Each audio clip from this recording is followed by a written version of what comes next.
It is dawn over the detention center at Guantanamo Bay, Cuba. Among the men held here are some suspected of planning the terrorist attacks on the United States in 2001. The U.S. military guards who watch over them feel they are playing an important role in keeping America safe. For me, it's a sense of duty, honor. I take pride in my job. That pride is widely shared among the U.S. military personnel at Guantanamo. But the detention center is a divisive topic among many Americans. President Barack Obama promised to shut it down after he took office in 2009. The reason? Accusations of torture. Mullah Abdul Salam Zaif is a former Guantanamo detainee and Taliban diplomat now in Kabul. They were putting you in isolation, and they were putting you in the cold, and until you have to tell them. And they were using any kind of thing, any kind of torture. Former U.S. Defense Secretary Donald Rumsfeld and other top officials in President George W. Bush's administration insist no torture ever took place. They train their people to allege torture. And so the first thing someone does when they're captured who's a terrorist is say, I'm being tortured.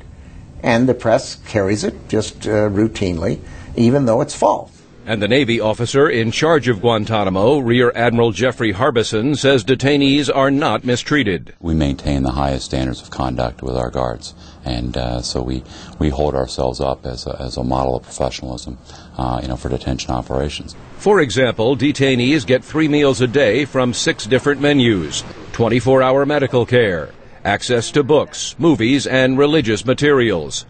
But it is still a prison, and some of the men held here are considered so dangerous they may be held indefinitely.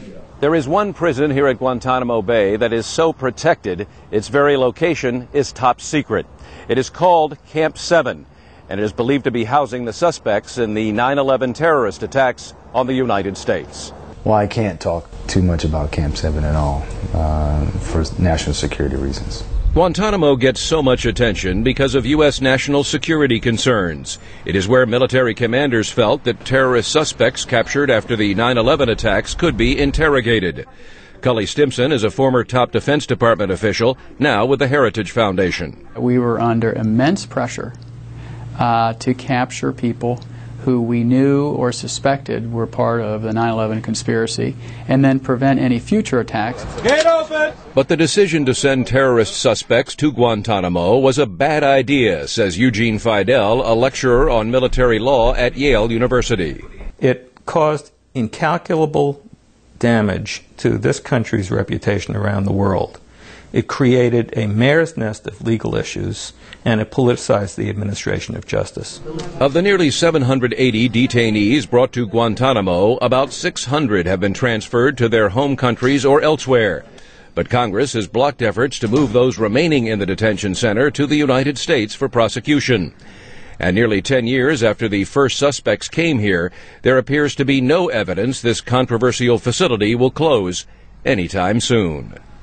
Meredith Buell, VOA News, Guantanamo Bay, Cuba.